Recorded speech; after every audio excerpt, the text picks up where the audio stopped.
to know, like, how passionate this man is and how much he loves youth, but also how much he loves, like, each and every one of you, and he talks about you. He talks about how much you do. I know how big his visions can be sometimes. Kind of crazy where you listen and you're like, yeah, probably not going to happen. And then there's people like Zach Kimmery that make it happen. Yes. And Nicole and Tori Yes. and Barb. And I know I already said these people, but for real, so many times this week I've said, like, babe, you're just a brilliant leader because there's no way we could do this. That's right. No way. That's true. That's right. I do want to thank all of you, but also just thank you. Yes. You never let anybody, like, push your dream down or vision down or anything, because somebody said it the other day, like, you want to make sure youth know the church can be awesome, and can be fun, and can be cool, and can be relevant. How quickly life changed. We're going to have to cancel Tennessee. How are we going to do this? We're pitching multiple different options. 72 hours. That had never been done before. What if we can't? Once again, we're pushing the limit of what church looks like. It became a huge beast. We're about to hit really bad, really hard. The light has turned green. Let's go. We have never done anything like YouthX. Youth ministry is no longer about the crowded room. It's about the lonely place.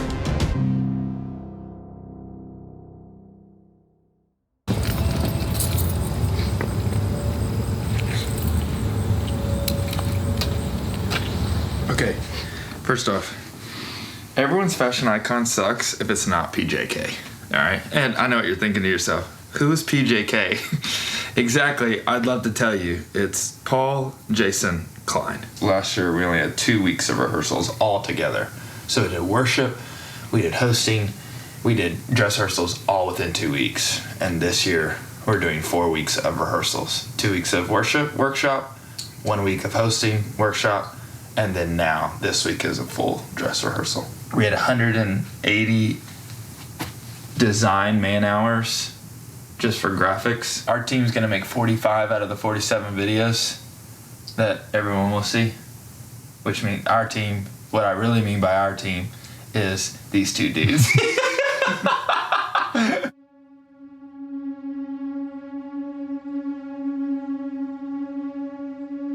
Yeah, I mean, for this year, it was supposed to be, how can we change it up so much to make it significantly different from the year before?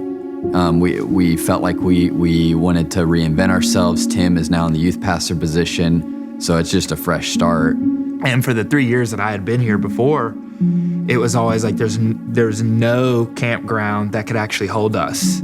And so our team just got together and we actually found one that could. Yeah, the original plan was to go to Tennessee.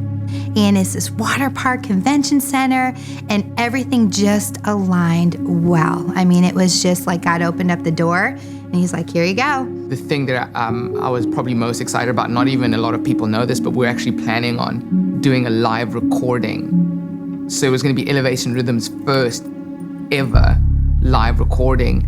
I was pumped. I was like, man, like this is the first time our youth ministry is actually getting to do a live worship album, and it's gonna be done at YouthX because the energy that's usually in that room is like unmatchable. I was thinking water park, I'm thinking the speaker lineup we have, I'm thinking stadium, I'm thinking we're not gonna have some of the logistical problems of last year because we're just all right there in Tennessee. People are already hyped. We had already like sold out half the tickets like within the first like month. So and we were on track to like break every like attendance record and everything. And so I was like over the top excited for YouthX. Breaking news tonight, the coronavirus forcing millions more Americans into virtual lockdown. More major events have now joined the mass coronavirus cancellation list. With concert cancellations in many parts of the world. My conviction is that we should cancel all events. And young athletes robbed of their chances to shine. Major events across the globe are being... When quarantine hit, we were trying to figure out what that even meant. It was like, is COVID, is this a month thing? Is this a year? Is this a, forever change? And the further we got into it and how quickly life changed, where we weren't working directly with each other, and our team was still connected through Zoom, but we weren't connected physically, and it was a tough transition for me. At first, I was saying no. I was like, oh yeah, there's a pandemic. No, it will disappear. God, you want us to have YouthX, right, God? Like, I know you want us to have YouthX, so you'll make it work. And then when we kind of started talking about, well, what if we can't have it? I was like, YouthX is probably my favorite thing that we do every year. I was disappointed, not just because we weren't going to be all together, but then it just also felt like this other dream that I had of finally recording Elevation Rhythms album was also kind of dying. I think they all kind of realize like we get to be a part of like the greatest church on earth, like bar none. But in the situation of like COVID and how everything is just so unexpected and how things just stop so suddenly, it was like, how are they going to do this? Like, there's no way that something so big like COVID, like that we can do something that's going to top or break through like something that's affected everything so much. The newness of a pandemic, how do we do ministry? In essence, we knew from the very beginning digitally. How are we going to do this? What was great was 2 years before that, Pastor Steven was like, we need to be on YouTube. Why do we not have a YouTube channel? Like, this is insane. What are we doing? With youth right now, if you think the only opportunities to preach to those kids are on Rhythm Night, you missed the whole point. Because I could see you having a whole YouTube channel just for our youth that was I don't know if you'll let him do it or if you even have to. I don't care. I'm saying I could see you doing a vlog for our youth. Have y'all talked about it? A daily vlog? Do you do it? I could see that. And I could also see how the devil would want you to think so much about preaching. I know you like to preach. I know you, I feel you. I feel you from a mile away. And I know sometimes I think about you. Here's a guy who's like, very faithful. They say you serve. I ask about you because I like you. And they say, yeah, he's great. I say, I bet sometimes he feels like he's waiting for Goliath. My fear is Goliath was already there, just nobody knew what he was. And my fear is for someone like you, when I see like what you did with the social account for youth, I'm like, that's what youth preaching is gonna look like in 2020 if somebody can have the vision to see it. So from there, 2 weeks later, we're like, let's get on this digital world. Well, we had no idea what we were doing. But then 2 years later, fast forward to now, it was like, wait, we actually have a little bit of a understanding and a little bit of a platform of what we can actually do across all of our platforms. Like, we can maybe have a ministry digitally. I was on my lunch break and I could hear him in a meeting talking with Ryan and Ashley and Barb and all of them. They're like, we need to make a decision. And they're like, yeah, we're gonna have to cancel Tennessee and like do YouthX a different way. From the beginning, I mean, once something like that happens, Tim will be all on board, but he gets quiet. And anybody that knows Tim, that's not normal, And so he just got off the call and he just started walking around the island in our kitchen. And I was standing there, I was like, you okay? And he's like, yep. He's like, we're gonna do this. And it's gonna be awesome, but man, it's gonna be so different. And I could see him like working through it in his brain. And then all of a sudden we were pitching multiple different options for YouthX. There was, we can still go to Tennessee, that option. There was like a Revival Nights option and then the 72-hour option. The thing that really led up to thinking of the 72-hour concept, nonstop live stream, was what is the greatest thing about camp? The thing I remember most about camp is the staying late and sleeping over and doing the pranks at night, like all that stuff. And I'm like, how do we do that in their home? The next thought was, what's the longest live stream ever? And I searched the Guinness World Record, and it was 161 hours, which is almost 7 days. And I thought, let's just do 72 hours. And we pitched it to Chunks, our CFO. And I remember the exact words he said. He's like, which one's your favorite? And I was like, oh, for sure, the 72-hour live stream. And he goes, do you think it's gonna be worth the effort? And I think at that moment I had to decide if I was really like all about this, like if we really wanted to do it. And I remember saying, no, I think we can create an experience where we put camp inside homes and we will see one of the greatest returns ever in the middle of a pandemic. And he said, cool, I believe you, but I wanna see you do it. And at that moment we were like, oh my gosh. It's 4,320 minutes of programming. How do we even start? Because at that time we had 2 months before we wanted to do it. And so at that time we set the dates and we were like, all right, here we go, 72 hours. Let's do it. Oh, how is that gonna look? Because I'm like, everyone's like, whoa, like 72 hours straight? I was kind of like, so we're gonna have shifts, right? Like, we're gonna take pieces. I was at the house, Tim, I think, FaceTimed me and just like spitball the idea. And like most of Tim's ideas, I was like, you're ridiculous. There's no way we're gonna do something like that. And it's just one of those things was like, that had never been done before. So we really didn't have a reference point to point to and be like, oh, we're gonna do this thing like so-and-so did. Like, at least for me, I didn't know of anybody on, like, as far as a youth ministry is concerned, who had done anything like that, man. I just remember hanging up the phone with him and telling my wife, like, Tim's nuts and I don't know what we're about to get ourselves into. I remember him specifically saying, hey, we need to do a 72-hour live stream. And at first I was like, you are mad crazy. But then the more I thought about it, it's like, no, let's do this. Like, this is, once again, we're pushing the limit of what church looks like. Let's do a 72-hour stream.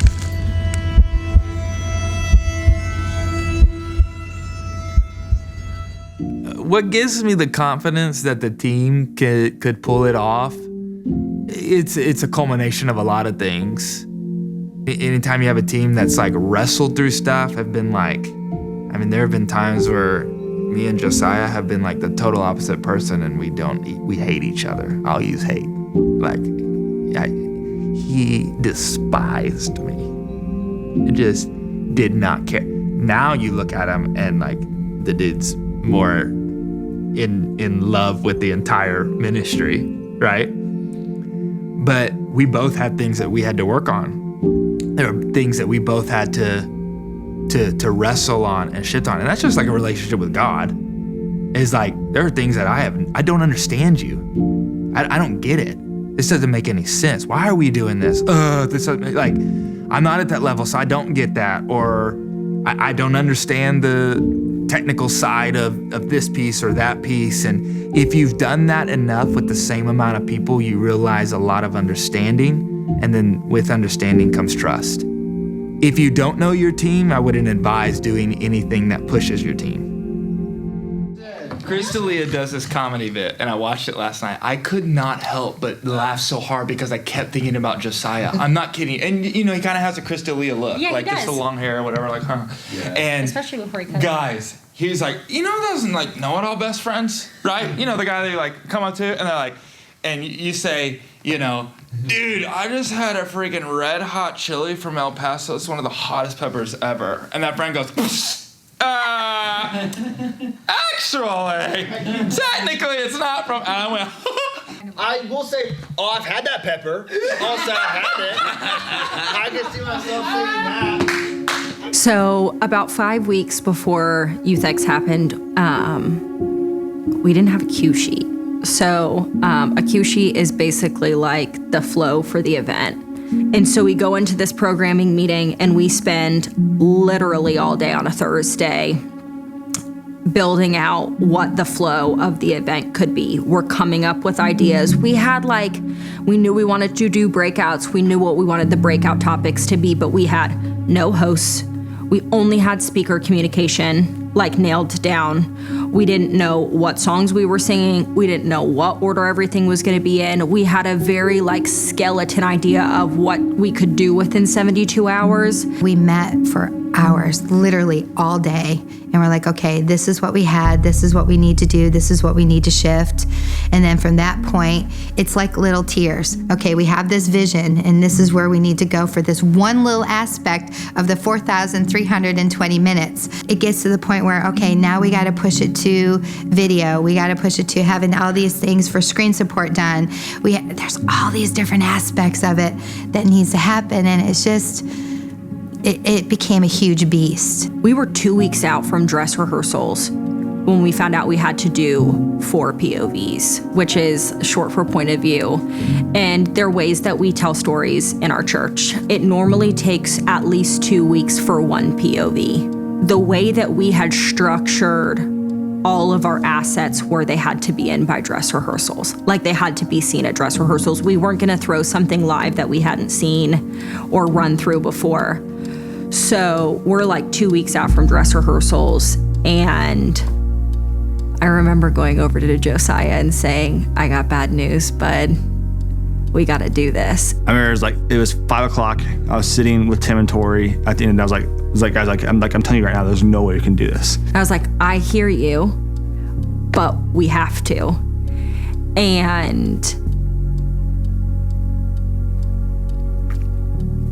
I cried then, and I probably will. I mean, I am now, because I knew that he could do it, and Tim knew that he could do it. But there was this moment where I watched him tell himself that he could do it. And I was like, we can try. Let's just try it. And it literally, this might sound like sacrilegious, but it really felt like a fish and loaves situation. I have no idea how it even happened. If I look back, I'm like, I don't know how. Even to the point where one of the POVs we were gonna shoot, the girl bailed the day before we were supposed to shoot it. Within 12 hours, less than 12 hours, we were gonna shoot the interview and shoot it, and she bailed because she had COVID. She got COVID.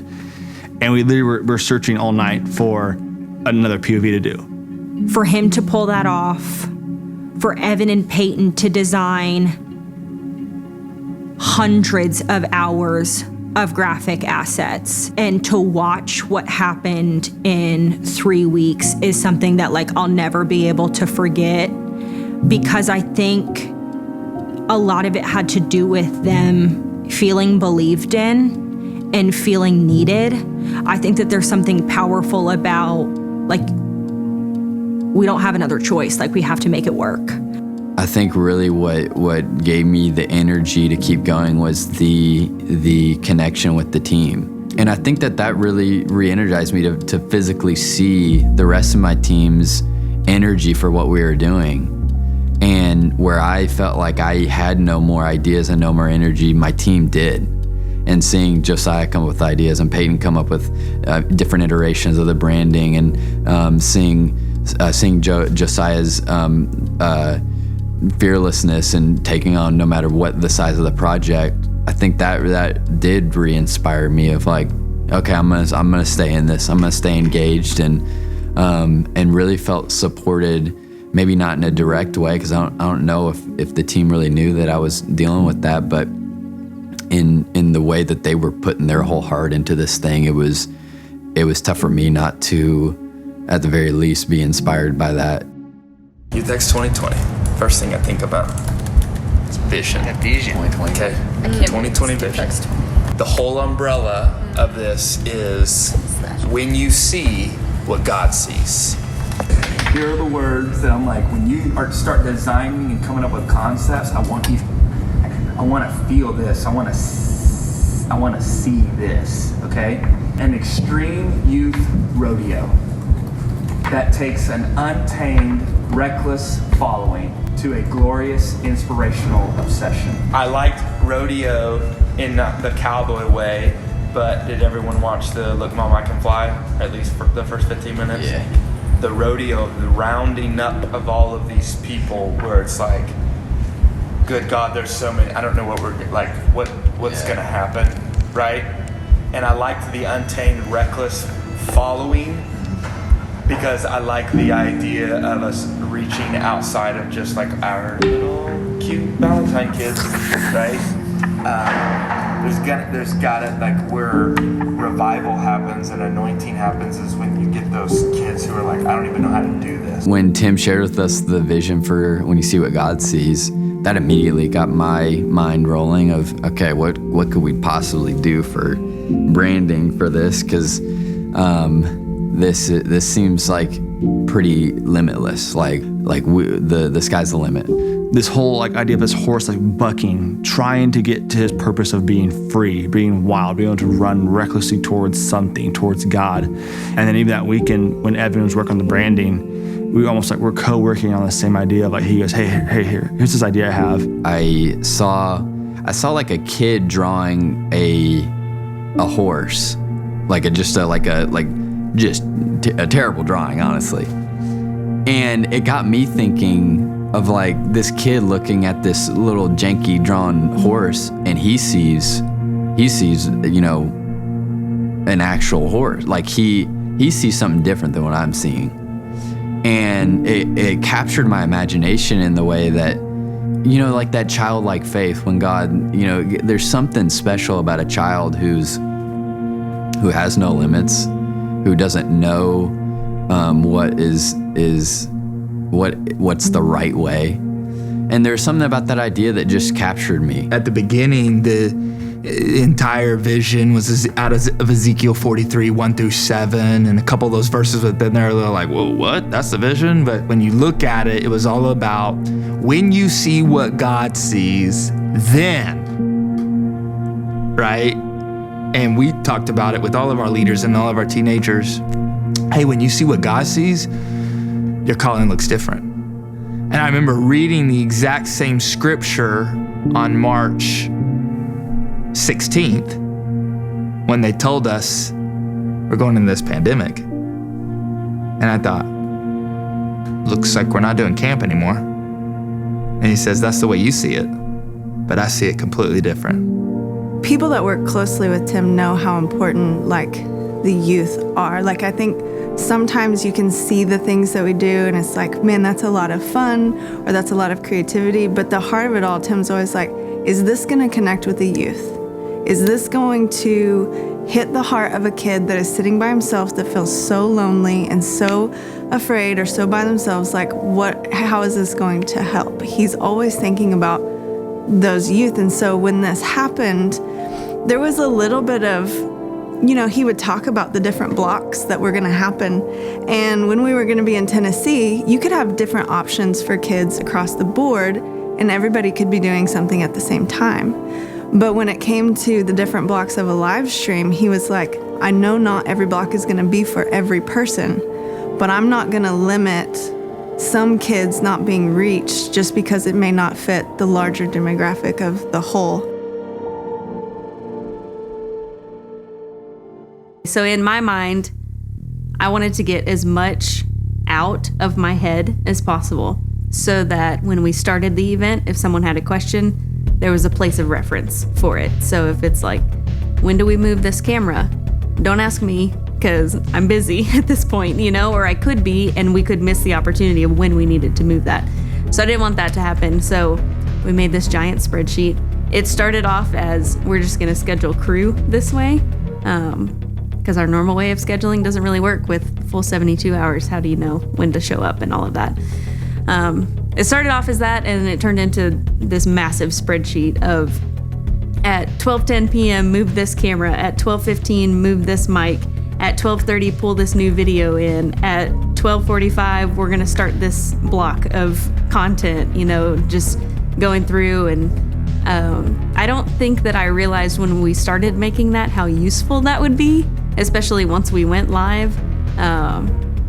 But literally everyone was just referencing that. And so what was really cool is, I know it's weird to say, but because COVID happened about 2 months before we were actually supposed to be prepping final prep work for YouthX, it helped us kind of try things out within our rhythm night model. So we were going weekly at rhythm nights, and so it gave us the opportunity to test things out, including worship.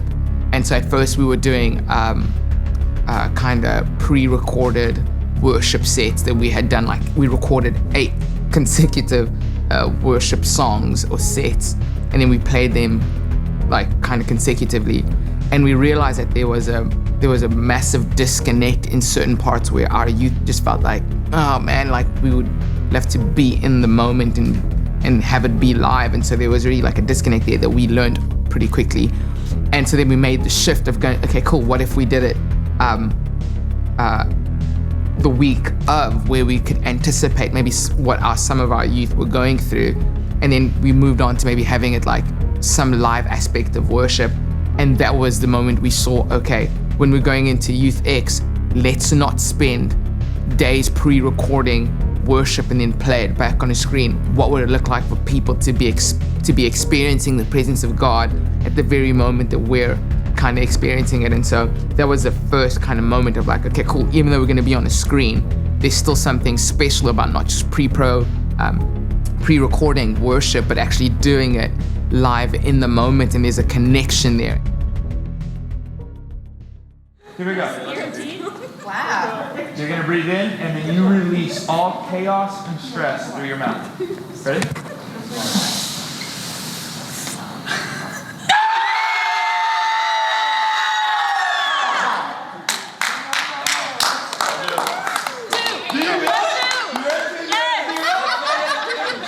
You want them all video games? No. It's like that vibe.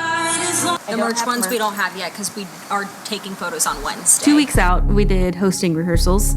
So basically just a time for all of the hosts to come in and kind of work through their content. So we did a full week we literally just took the weekend pre-experience set, put it in the lobby, and left it there. Taught everyone how to follow tally, taught them how to look at program monitor, told them what to listen for in the IFB and how to get used to that.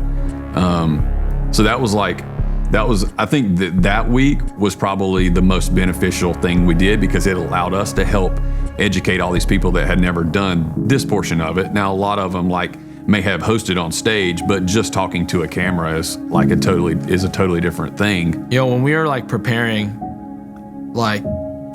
weeks and hours, weeks, hours, months of prep went into YouthX specifically for the things that you saw people do on screen. It was a lot of what you ended up seeing happen, like Will with the piano, or even some of the jokes that Carlos and I made, or some of the back and forth that were happening on Magical Mornings. We practiced a lot for that, and our practice allowed us to have some of these some of the top moments were unplanned moments, but it's because we had practiced. It's like our practice was the plan for the unplanned. 2 weeks before, you got a staff member crying, there's no way I'm gonna be able to make this happen. And I'm like, we have to make it happen, because if we don't, we have to stop the stream, and we've got to have this content. It's fun trying to figure out how to rehearse 72 hours within work hours, you know? So we basically just started from the beginning, the first opener on Monday at 9 a.m. and ran as much as we could until, Monday at 3, and then kind of debriefed all of that and did that Monday, Tuesday, Wednesday, Thursday. So I think the first 2 days, it took us a while to get into a groove of figuring out the hosts and figuring out each other. And when we throw this, the full screen transition is built, but how do we cut the camera underneath, and when do we pass off? Because we had 2 directors basically, because there were blocks back to back to back all the way through. One director, Nate, would take the first one, and the next director, Jeremy, would take the second one, but they're going one straight into the other. So rehearsal really helped us figure out, okay, Nate's calling this up to this point, and then it switches over, and now Jeremy, you pick up right here. As soon as Nate says this, then we're all listening to Jeremy now. The week leading into it was really intense. I never felt overly stressed or that anybody was out of control or anything like that. But you very much felt the pressure of we don't really know what this is, but we're too close for this to not be a thing. And we better figure out what anything that ain't figured out got to get figured out quickly, man. And the run-throughs really helped us like iron out a lot of those details, small communication points, transitions and things like that. But that you felt the intensity of that something monumental was coming. We were like so ahead from like a digital assets perspective with screen support that I knew that Zach and Nicole felt confident in that. So because we felt so confident in that, the tweaks that we had from like they all felt very minor, which that was the thing that going into it, I think we all felt the most nervous about was we want to put so much on screen. We need to have so much screen support. It needs to feel fresh. Like if we throw the same like 3 pieces of screen support, it's gonna feel old really quick. But since we had that, I felt really good about that. It was just kind of like, do people understand that they're talking for 7.5 hours?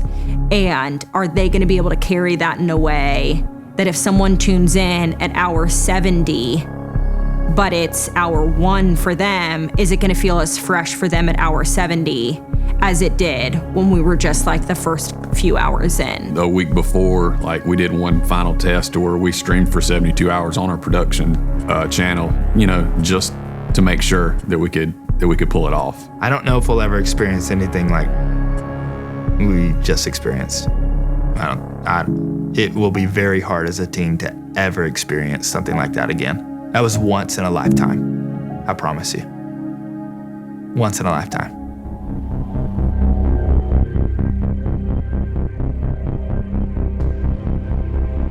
What is up, guys? What's up, yo?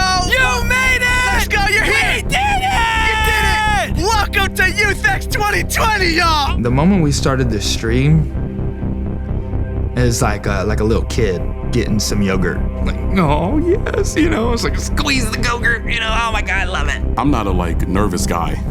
I'm normally kind of steady, but there was a moment for me that was like, yeah, I'm a little nervous. We don't know what's about to happen. We don't know if all of what we planned is even going to translate well. But I also think there was this overwhelming sense of momentum of like, even if this is really bad, we're about to hit really bad, really hard. So we're in it and we're gonna do everything we can to make it great. Oh, I was freaking out. I remember looking at the team and going, I don't know why, but I feel more nervous about this than when there's actually people in the room.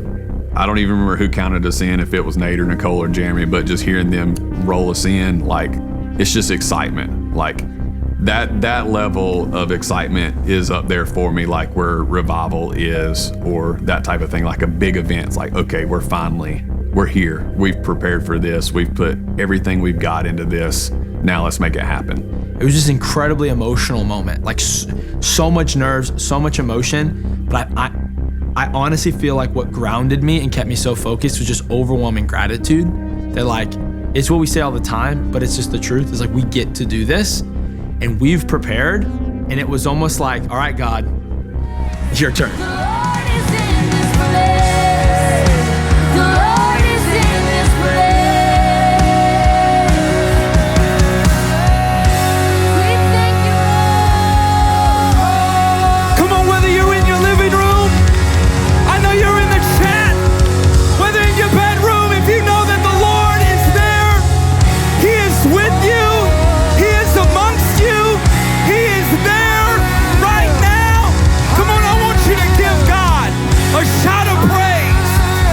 You to put it in the chat. Put those praise hands in the chat and let them know.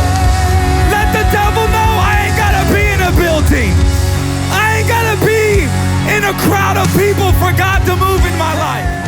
The first worship experience, sitting in, watching all of this happen was amazing, because this is why we're doing it, is so that we can connect. I didn't want to cry.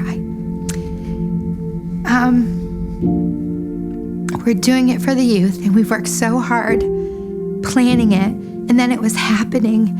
And then watching worship and listening to the worship. And the worship was so beautiful.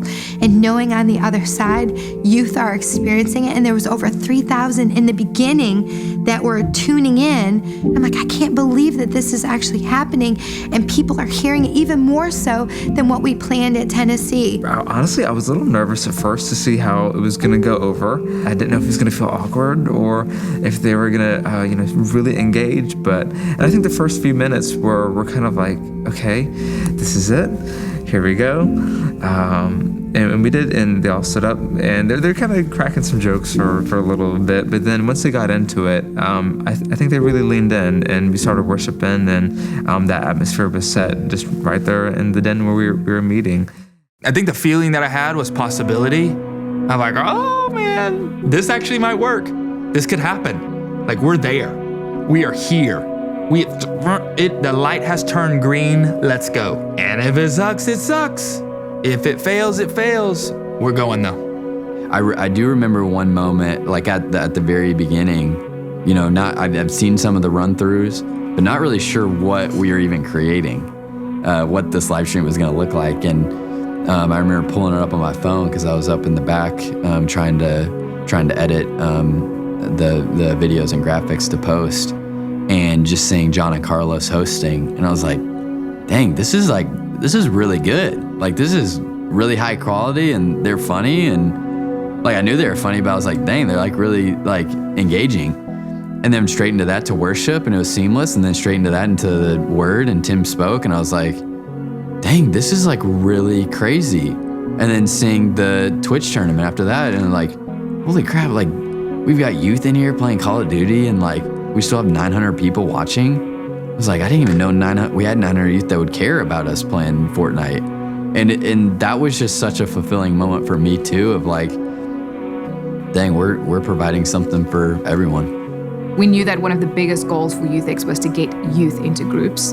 And so we had a team, we called them the Hotline Bling team. And Brittany was part of heading that up. And it was having just representatives from every campus that would sit on a Zoom call during e-group time and have youth that have never been part of an e-group before jump in and say like, hey, I want to be in an e-group. And we would try to place them in the right group with the right leaders at the right campus. We had a goal of getting 400 youth signed up for e-groups across the 72 hours, but within the first night, we exceeded that goal. When I knew that it was working, I think we were 4 hours in. I had just got done preaching when I found out after e-group time that over 400 had already been added into a group. Not like signed up, added into a group. That was the goal for the entire 72 hours. And within 4 hours, we did it. I was like, this is working. The moment that really just made me understand, oh, we're onto something, is the very first night we had a Fortnite tournament, and there was a kid. He won the game. So we had hundreds of kids playing Fortnite, and I don't remember what his username was, but he won. And so we were asking, hey, what campus are you part of? Because we want to give you battle home points, and it was a kid from Hawaii. I later found out from his family that he had been quarantined because of COVID, and he was stuck in the house and was all the way in Hawaii. And the only reason why he watched that night was because we had a Fortnite tournament. And in that moment, I realized God is doing something that's just bigger than we knew that was going to happen, but it was already happening in just like such a deeper way. With group, I love being able to help the guys be something that they had convinced themselves that, I can't do that. I can't be an influencer. And some of the guys were able to even be on Twitch and help out with the gaming and everything. It's like, hey, yeah, you can be an influencer through Christ, through that ministry as well. And a couple of the guys, Grant and Walker, were able to participate in that and be on the main live stream. And so it's like, guys, look at this. Has it ever happened before? It's like, so even in the midst of something that you might think is the limitation, you've had the most influence that you probably ever had. I guess when you're speaking to youth, you wanna hit the felt needs, and you wanna be able to speak to them where they're at, not speak down at them, and not be completely unrelatable. But I think it was very interesting speaking to an empty room because you can't read people's emotions. You can't sense their body language. You can't direct the room the way you're perceiving it. But seeing like the comments going throughout the sermon or throughout worship, you get a sense of like engagement that is very different. And so I think being able to speak at an event like YouthX, for me at least, the goal was never just to put a word in front of them and hope that they absorb it. It was really to help them acknowledge that this is a community that I'm being fed with spiritually. And if this is where I'm growing, this is where I need to put my roots. And I really hope that like everything that a teenager experienced at YouthX, even if it was through the talent competition or through the gaming blocks that we had, I really hope that they felt a sense of community rather than entertainment. Because if they were just entertained, it could easily go over their head. But if they realize this is my community, this is where I belong, then they're going to keep coming back to the place that God has called them to build friendships and relationships. And I think for me, like for our group, the most impactful moment was Chris Durso, where he's talking about Eutychus and how, it feels dead, but like there is life. Even like in like the dead situation of like YouthX not being in Tennessee, like there's life, like other people are leaving with life, like out of this experience. And they wanted to take what they were experiencing there and bring it back to wherever they were. They were so excited because they are realizing like they are raising up like a generation of Eutychuses.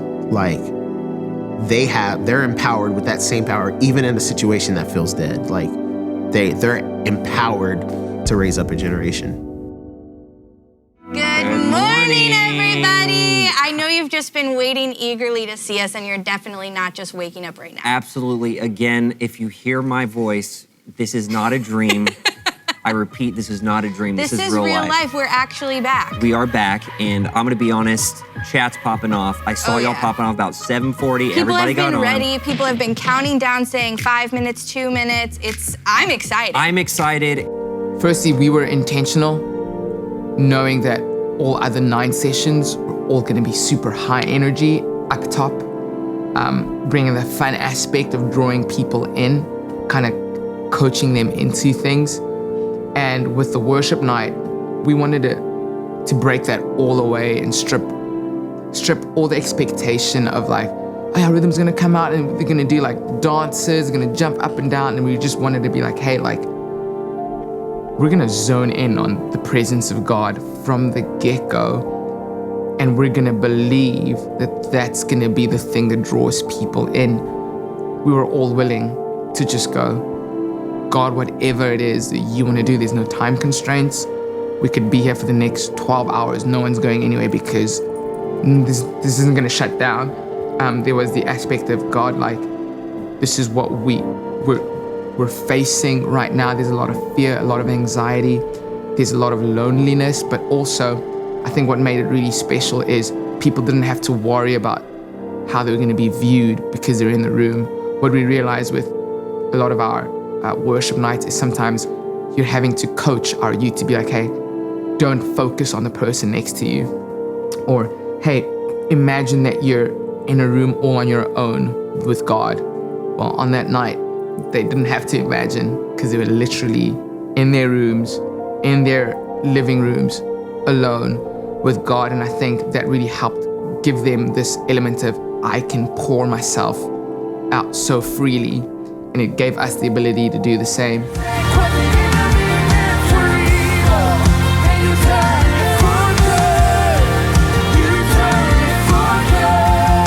It's so cool to see a team bring so much passion when they're just singing to a camera lens. And to be able to see my friends worship, because the people I work with, I would call them friends, like, I don't even know if they know I know it, but Nate was in the back of the room worshiping. Nicole was out in the auditorium with her hands up worshiping. And it's just like, It just ties it in, like, and get to experience that. And knowing that there's kids on the other end of the lens getting the same feeling I am because of how well the teams can prepare themselves to create that experience on a TV or on a screen. Our team spoke a lot about what happened that night, and we still continue to do so. And some of the stories that came out from then, I got a text from Brittany Ward Brown. I always get this. I'm sorry, Britt. But she sent me a video of, she had like a little gathering at Concord of some few youth came to experience the worship night at their campus. And there's a moment in the worship night where I kind of break away from, just the ability to just kind of be like moving on from song to song. I just kind of felt like in the moment God was like saying, hey, let's create a moment that our youth will be able to latch onto, that's going to be a stamp of approval to remind them that my presence will be with them no matter where they go, no matter where they find themselves. In years to come, they're going to remember this moment for the rest of their lives, but I need you to step out and lead them into it. And towards the final song of the night, I looked on screen, and the very first comment I saw as I looked up on screen was, I could really use some prayer right now. Or the next one was, I'm praying for you right now. I can feel God's presence in the room right now. And that was confirmation for me to be like, okay, this needs to happen. And so we kind of set the stage to be like, hey, wherever you're at, get onto your knees. It's you and God, and just be still, be silent, and just worship Him. Just worship Him. And so at that very moment, at Concord, where Brittany was, the power went out. Like halfway in the deepest part of our worship night, where we're all on our knees, and she says that the power goes out. Now she's freaking out because she's like, oh my goodness, like the feed is out. They couldn't get the feedback. And so she's like, well, what am I gonna do? I think it wasn't the internet connection went out. It just like disappeared. And so she said she was freaking out for about 20 seconds. And then she looked up, and none of her youth had moved. They were all still in the position of worship on their knees. And she ended up going and putting on a worship playlist. And they stayed in that position without anyone on a stage, with nothing on a screen, but just worship in an empty auditorium. And they stayed in those positions for another 30 minutes. And she sent that to me, and there was so much confirmation that like our youth are understanding that worship doesn't just happen in a room full of other people. Worship doesn't just happen because there's lights that are hitting you on a stage, or it's a feeling that you feel in the moment. No, worship can happen in any place that you're willing to be vulnerable with God. And like, that's definitely a moment that I look back on, a moment that our worship team looks back on, and I believe a moment that our youth ministry looks back on to be like, man, like that night where God met them in the middle of their room, their kitchen, their cars, and it'll be like a pillar of strength for them.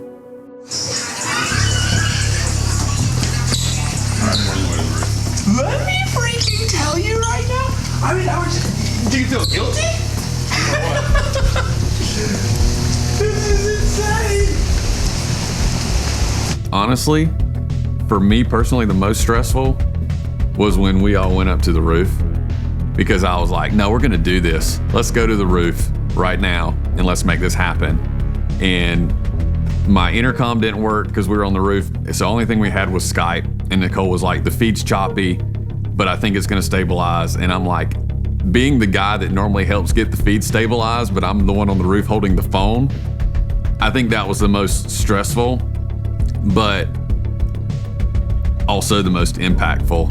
Like, no, we did everything that we could think of. Like, we threw from the roof. But just like, I was in my mind, I'm like, this has to work. Like, personally, I will be fully let down if this right now fails. I think that definitely, for me, is probably the most stressful, was that last little bit. Like in the home stretch, that was That was probably it. Session 9 at around, I think about an hour before we came in to do our sound check, half of us didn't have a voice. And so that realization of we've been singing straight for the last, 60 hours. And I think we got to the point where Tiffany could barely speak. I was whispering the entire time. And so that was the scariest moment because we were like, I don't think we'll have voices to do this final session. I remember one morning I woke up and there's feedback for a recap, and I was like, I have 30 minutes. I can't. I was like, we're not gonna have it. Like, there's I don't know what to do. And somehow we made it happen. Like, we ran to the office, we fixed a few things, and we got back up in time for it to be shown. And I don't think anyone knew that either. I think it was a conversation between me, Tim, and Tori. We had used all our cameras. We had used every single video input and output on the router, like things that are left in place for future as we grow church on the weekends. We were utilizing that stuff I never thought we would do. We utilized. We were pulling gear out of the racks and taking it to other rooms, which is something that I despise doing. But it's like, I don't know. I think the passion behind Tim and you guys is like, you have a plan and you have a vision and you're passionate about it. You don't want to just do it because it's cool. There's like a bigger goal there and you wear it on your shoulders. And I think for a guy like me, like, that helps fuel me. It's like, it's not that you just want to do something. It's like, no, we've thought through this and this is why, and this is how people are going to connect. And when you can cast that vision onto someone like me, like a tech person, and I can see your heart and passion behind it, then I'm going to go as far as I can to help make things happen. I've been deeply affected by youth ministry. It's like, if it wasn't for my youth ministry that I grew up in, my life would be completely different, and I don't think that I would have recognized the calling on my life. So knowing that I had a really good life. I had a very good life, very good home environment, went to great school, was pretty well off, and I still struggled to identify like where God needed me to be and my value in Him. And so I think having that experience and having been connected to my youth group at a very young age is what made me realize why this is so important. 72 hours could have turned into 100 hours if we needed it, because I believe that everyone on our team knows the importance of helping this generation connect to God.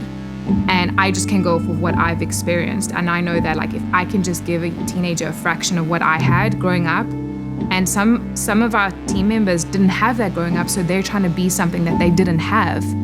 And I think that's what pushed our team to complete that 72 hours, is knowing that this could literally change the course of your life forever. Knowing that my boys are at home watching and they're growing up into this, they're not even in it yet, but I'm building what they're going to be a part of in a couple years. They're not even here yet, but I know what I'm doing because we're not going anywhere. We're going to be here, and I'm building what they're going to keep growing. They're going to grow into this, and I'm just helping get it set up. I think when I saw one of the comments come in on one of our social platforms, it was a teenager, and they were talking about how in 2018 they gave their life to Christ. In 2019 they rededicated their life to Christ, and in 2020 I've understood what a relationship with Jesus Christ is. I think that's when I really saw and felt an impression from God, like, now you see it. That is it right there. That's the journey.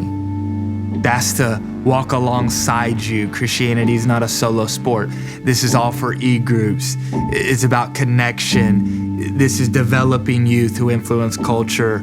This is teaching them the rhythm of revival, release, receive, respond. And what you see in 2018 and 2019 and 2020 is repeat. And I didn't think we would see that within a year. Consistency is something the Lord calls every single one of us to. doesn't mean anything. You raise your hand, boom, boom, and then nothing changes. It's the consistency.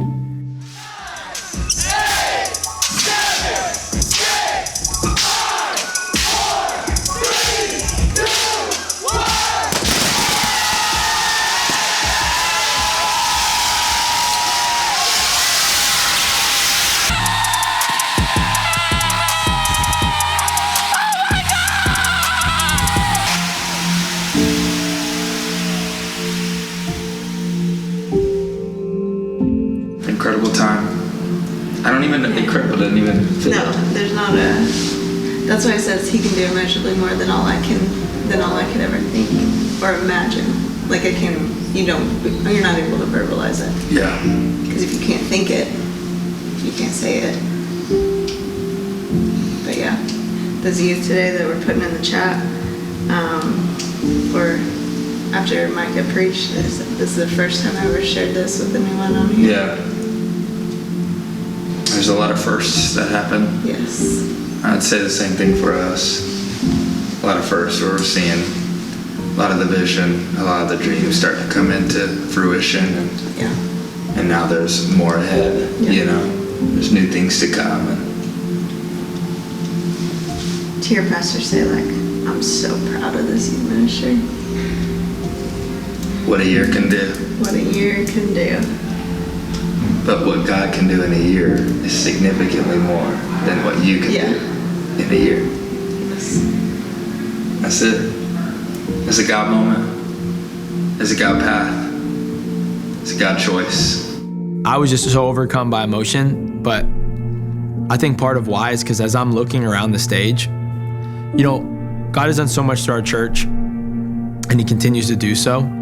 It's almost to the point where sometimes I think people almost go expect it, and they just think, Elevation over there, they've just got these superstars. But I'm like, every superstar on our team, they're just people. We're just people. We're just people who have given everything that we have to the mission of Jesus and are trying to use all of our talents. And to be one of those people, I've dreamed my whole life to be on a team and in a moment like this. And I think there are very few moments in life, and you got to live for them a little bit, that feel as clear of a win. I mean, it definitely had some Last Dance vibes.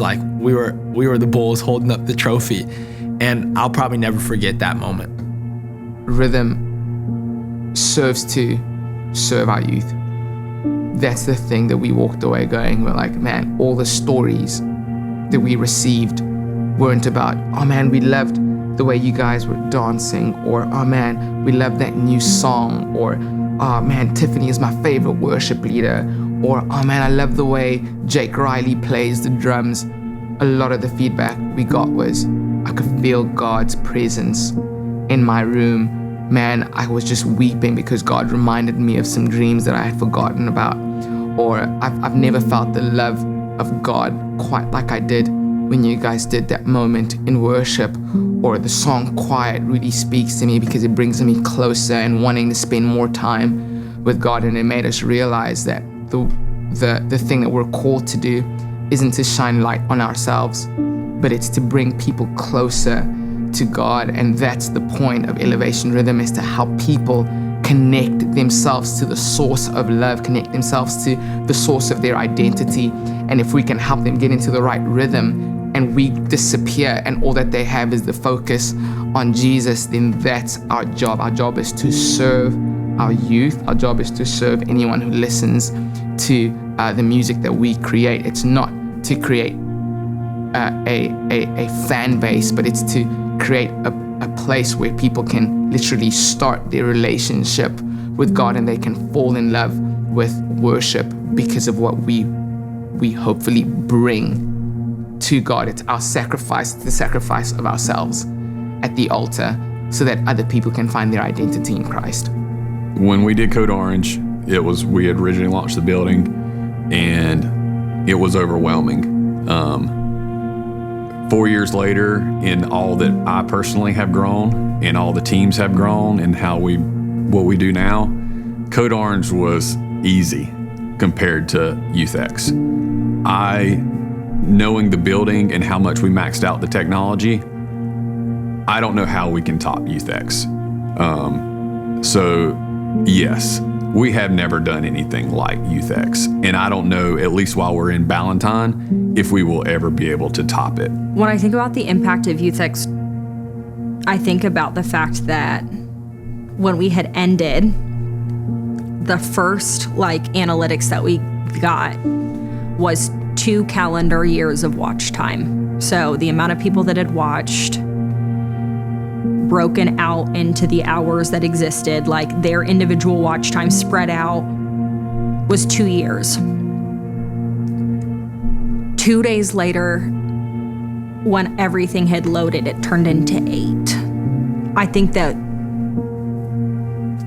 for years to come, we're going to be hearing stories about what YouthX2020 did in families.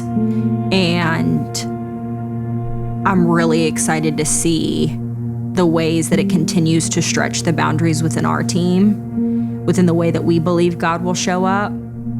And just knowing that, we really were able to see what God saw at a new level and what God wants to continue to see in our youth ministry because of what he did at YouthX2020. One of the youth that was impacted was my little brother, Michael.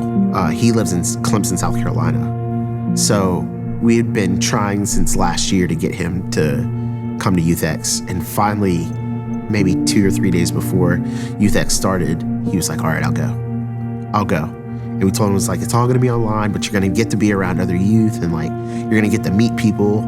And he was like, all right. And he was at first he was kind of shy because it was all new people he'd never met before. But what I felt shifted something for him was that because he experienced love from other people and he was welcomed in from the start. They were cracking jokes with him. They were asking him questions. They were just including him in conversations. He was because I'm welcomed here, I can experience something too. And he left changed. He was I want to come back next year. I want to be a part of your e-group. He joined my e-group. I want to be a part of this long term. I'll be honest, I can't remember after which experience, but Logan came up to me after one of the experiences and just said, hey, I want to get baptized. And I want to learn more about it. And I want to, because I know I want to do it.